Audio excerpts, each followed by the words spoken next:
Hello bachcho, let's see this question. The question says the rule which states that negative part of the addendum gets attached to that carbon atom which possesses less number of hydrogen atoms is called. Options are Sedgwick rule, second option is Hofmann rule, third option is Markovnikov's rule and fourth option is anti-Markovnikov's addition. तो इस question में क्या है, हमें बताना है ये कौन सा रूल है. So key concept of this question is Markovnikov's rule. Markovnikov's rule. अब मार्कोव-निकोव्स रूल क्या होता है? ये वो रूल है जिसके अंदर जो नेगेटिव पार्ट होता है एडियमडम का वो हमारे उस कार्बन से अटैच होता है जिसके पास less number of hydrogen atoms होते हैं. सपोज मेरे पास ये एग्जांपल है, एल्कीन्स के अंदर एडिशन होता है किसी भी पोलर ग्रुप का, तो ये पोलर रिएजेंट जैसे कि HX होते हैं वो हमारे अनसिमेट्रिकल एल्कीन्स के अंदर जब अटैच होते हैं तब हम मार्कोव-निकोव रूल यूज करते हैं. Unsymmetrical alkenes means double bond के आइदर साइड के different number of carbon atoms present हैं. तो अगर मेरे पास एग्जांपल है, सपोज मेरे पास प्रोपीन है, propene is CH3 CH double bond CH2.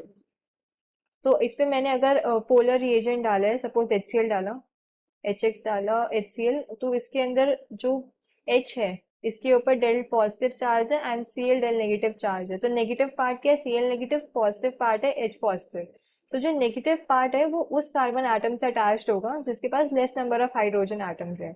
अगर ये कार्बन 1 है, ये कार्बन 2 है, तो Cl नेगेटिव जो अटैच होगा वो कार्बन 2 पे एंड जो H है वो कार्बन 1 पे. तो जो प्रोडक्ट मिलेगा वो मिलेगा CH3 CH Cl then CH3. ये प्रोडक्ट मिल जाएगा हमें. ठीक है, ये होता है हमारे पास मेजर प्रोडक्ट.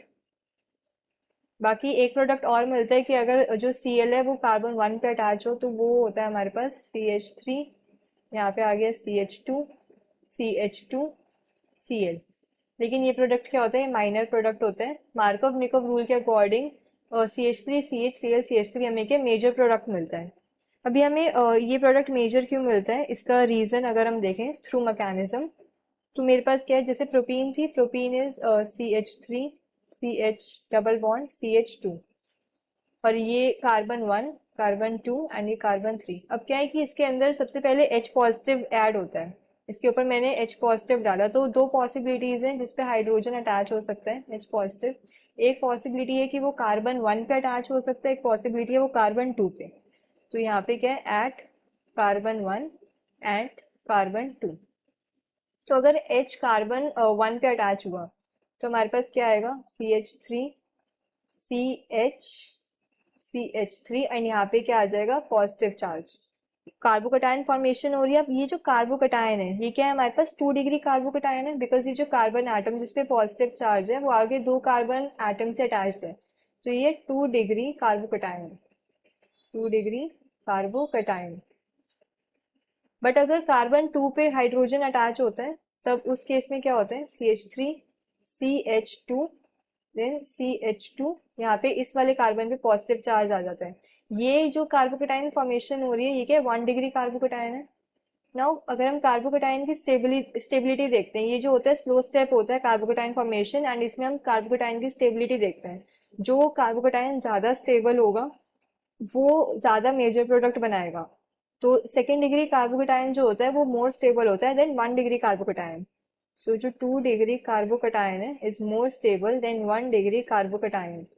देयरफॉर जब Cl नेगेटिव आता है और दोनों के पास जब Cl नेगेटिव आएगा, सो जो हमें प्रोडक्ट मिलता है ये CH3 CH Cl CH3, ये हमें क्या मेजर प्रोडक्ट मिलता है बिकॉज जो कार्बोकटायन फॉर्मेशन हो रही है यहाँ पे 2 डिग्री कार्बोकटायन बन रहा है जो कि ज्यादा स्टेबल होता है एज कम्पेयर टू 1 डिग्री. और यहाँ पे क्या आएगा, CH3 CH2 CH2 Cl और ये प्रोडक्ट हमें क्या मिलता है, minor. So this is the Markovnikov's rule जो हम अनसिमेट्रिकल एल्कीन्स के लिए यूज करते हैं जब हम उनमें क्या polar groups like HX add कर रहे होते हैं. So the final answer will be option C, Markov-Nikov's rule. Hope you understood this well. Best of luck.